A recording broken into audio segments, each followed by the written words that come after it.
yang keempat adalah, mohon maaf, itu hak yang kedua. Hak yang ketiga adalah ad-duyunul mursalatu fid dhimmah. Kemarin hak yang ketiga adalah hutang yang menjadi kewajiban hutang di sini adalah murni hutang. Kalau tadi zakat itu bukan hutang, itu adalah hak atas harta yang telah terjadi saat si mayit hidup. Hak untuk mengeluarkan harta dari zakat itu bukan hutang. Ya. Kalau ini benar-benar hutang, apakah dia berhutang kepada Allah atau berhutang kepada manusia? Dan berhutang kepada Allah lebih harus diutamakan ketimbang hutang kepada manusia. Contohnya hutang kepada Allah, dia bernazar, lalu nazarnya belum ditunaikan keburu meninggal. Haji misalnya, atau nazar umroh, atau nazar memberikan sesuatu kepada orang lain, ya, atau ada fidyah puasa. Ini semua adalah hutang kepada Allah yang harus dibayar. Maka diambil dulu dari situ. Oh, dia ada nazar dulu mau mengumrahkan 3 orang karyawannya, tapi belum ditunaikan, keburu meninggal. Maka dari harta peninggalan diambil. Berapa biaya mengumrahkan 3 orang? Ambil. Gak ada uangnya, adanya aset, asetnya jual dulu, ambil, dan begitu seterusnya. Ya, lalu hutang kepada manusia, hutang kepada manusia. Fayubaru min tarikati ma yufdal ma yuqda bihi, maka diambil dari harta peninggalan. Apakah harta yang bentuknya uang atau aset yang belum menjadi uang, dijual dulu, baru untuk dilunasi hutang. Lalu hak yang keempat kemarin, setelah hutang-hutang telah diselesaikan, masuk kepada hak yang keempat, yaitu adalah al-wasaya bitsuluts. Wasiat.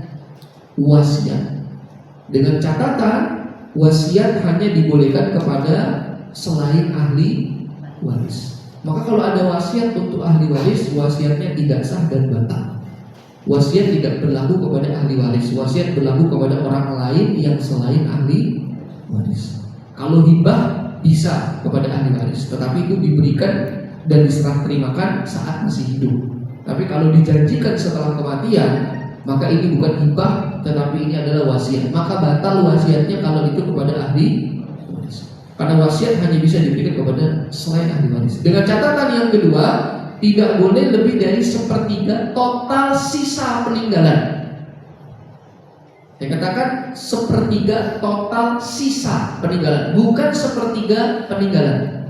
Contohnya gini Pak, almarhum meninggalkan 1 miliar. Oke, meninggal dunia. Peninggalan almarhum namanya tarikah. Apakah dari aset ditambahkan dengan harta yang lain, uang, tabungan, totalnya 1 miliar. Namanya tarikah. Apakah 1/3 dari 1 miliar wasiat itu? Bukan. Ini 1 miliar harus dipotong dulu oleh hak 1, 2, 3 tadi. Di hak pertama ada 6 tadi. Jika itu sudah dipotong dengan yang itu, misalnya tersisa tinggal 800 juta. Ya, tadi ada yang harus dikeluarkan. Ya, yang 6 tadi di hak pertama. Lalu di hak kedua untuk pengurusan jenazahnya tersisa misalnya tinggal 750 juta. Jelas tidak ya? Selesai itu semua, hak yang ketiga, masalah hutang kepada Allah dan hutang kepada manusia terpotong, sisa tinggal 500 juta. Oke, maka sekarang kita masuk ke hak yang keempat. Bagaimana cara menghitungnya? Total wasiat tidak boleh lebih dari 1/3-nya 500 juta. Bukan 1/3-nya 1 miliar.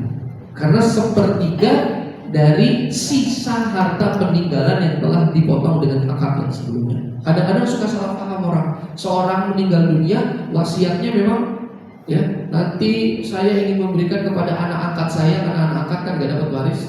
Ya, nanti saya ingin memberikan kepada anak angkat saya, ya, misalnya 300 juta. Misalnya. Waktu dia meninggal, peninggalannya 1 miliar. Ya, 300 juta ini lebih dari 1/3 1 miliar atau tidak? Belum ya, berarti masih bisa. Tetapi cara berhitungnya bukan seperti itu. Nanti setelah dipotong ternyata tinggal 500 juta. Berarti 300 jutanya batal. Hanya boleh dikeluarkan sepertiga maksimal, sepertiga dari 500 juta. Hanya itu yang bisa diterima oleh si anak angkat. Tapi dulu bapak ngomong sama kita semua, kan ada bukti saksi dan semisalnya, itu 300 juta. Iya, masalahnya peninggalan bapak setelah dipotong dengan hak 1, 2, dan 3, sisanya tinggal 500. Loh, tapi kok tadi semuanya kalau dihitung ada 1 miliar? Bukan itu cara menghitungnya. Dihitungnya sepertiga dari sisa. Jelas atau tidak? Sepertiga dari sisa. Tapi kalau misalnya semua ahli waris bersepakat, ada tangan, kami menyetujui, maka boleh lebih dari sepertiga. Jadi akan bisa lebih dari sepertiga dengan catatan jika disepakati oleh semua ahli waris tanpa terkecuali. Kalau ada satu saja yang tidak sepakat, tidak bisa lebih dari sepertiga. Dan kalau semuanya sepakat, sudah nggak apa-apa. Memang dulu yang ngurus almarhum kakak angkat kami ini, yang memang sejak kecil sudah sama bapak, ya, dan bapak sangat sayang dengan dia. Ini kalau dikeluarkan totalnya lebih dari sepertiga sisa peninggalan, tapi semuanya ridho. Kami semuanya punya harta semua. Ya, ini untuk beliau. Kami semua ridho. Tanda tangan semua. Oke, lebih dari sepertiga nggak jadi masalah. Tapi kalau satu ada yang tidak, oh nggak bisa. Itu kan nanti warisnya jadi potongnya banyak, misalnya gitu ya. Ada satu yang nggak mau, ya maka dikeluarkan maksimal hanya sepertiga. Oke, itu hak yang keempat. Sisanya, kalau masih ada sisanya, ini kan sudah potong banyak ya. Kalau masih ada, hak yang terakhir, hak yang kelima adalah al-irthu, warisan. Jadi warisan itu adalah harta peninggalan sisa. Ya, sisa peninggalan yang masih ada, itulah yang dikatakan sebagai apa? Sebagai waris. Tidak boleh orang ya langsung masuk ke nomor 5 tanpa melewati 1, 2, 3, 4. Ya. Dan saya sampaikan wa yajibu tartibu bainaha 'inda dhiqit tarikah. Dalam hal ini penting sekali, sesuai dengan urutan 1, 2, 3, 4, 5 ini wajib, tidak boleh dilengkap-lengkap. Ya, jadi nggak boleh misalnya hak yang nomor 3 dulu, baru yang nomor 1 yang dikeluarkan, nggak bisa. Jadi harus sesuai dengan urutannya 1, 2, 3, 4, 5. Yang 1 dengan ke-6-6-nya tadi itu juga harus dilihat tertibnya. Zakatnya dulu dikeluarkan. Iya kan? Denda-denda terhadap sanksi yang harus dikeluarkan. Biaya 4 bulan 10 hari kebutuhan primer istri yang ditinggal mati, itu dulu yang dikeluarkan. Hak terhadap harta gadai, hak terhadap gaji atau upah orang yang kerjasama dan yang semisal. Bisa difahami sampai sini? Ini review singkat daripada apa yang kemarin kita jelaskan. Selesai itu baru kita berbicara al-irthu. Al-irthu. Ya. Hak yang kelima adalah al-irthu.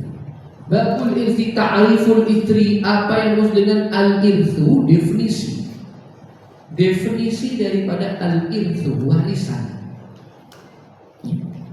Secara etimologis, waris itu al-irthu secara bahasa al-baqa'u wa intiqalu syai'i min qaumin ila qaumin akhar. Irthu atau waris itu adalah tetapnya sesuatu dan berpindahnya sesuatu dari satu kaum kepada yang lainnya. Jadi kalau secara bahasa, secara etimologis disebut sebagai irth atau warisan, artinya tetapnya sesuatu dan berpindahnya sesuatu dari suatu kaum kepada kaum yang lain. Contohnya gini, pernikahan itu bisa disebut waris kalau secara etimologis. Karena seorang wanita berpindah dari keluarga A tinggal di keluarga B, itu namanya waris. Anak kami wariskan kepada keluarga Bapak Fulan. Boleh nggak disebut seperti itu? Boleh. Secara etimologis, karena bahasa mengatakan waris itu artinya tetapnya sesuatu dan berpindahnya sesuatu dari suatu kaum kepada kaum yang lain. Ya. Itu secara etimologis, secara bahasa. Wa syar'an, ada terminologi waris.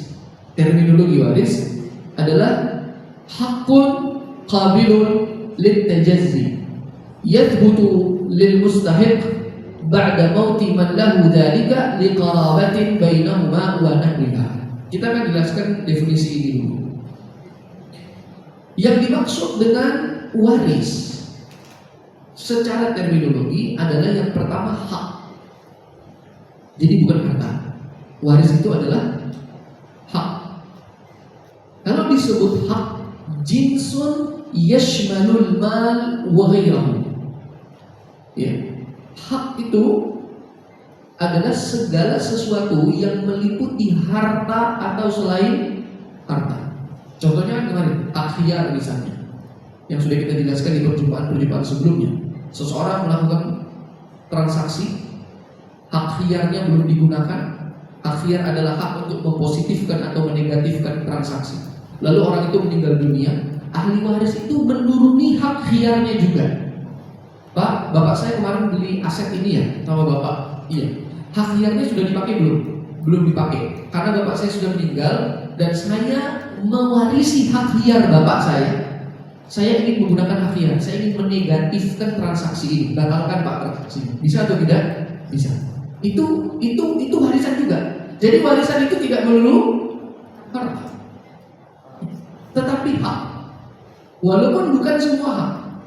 Nanti ada hak-hak yang diwarisi, ada hak-hak yang tidak diwarisi. Harta hanyalah salah satu bagian daripada hak.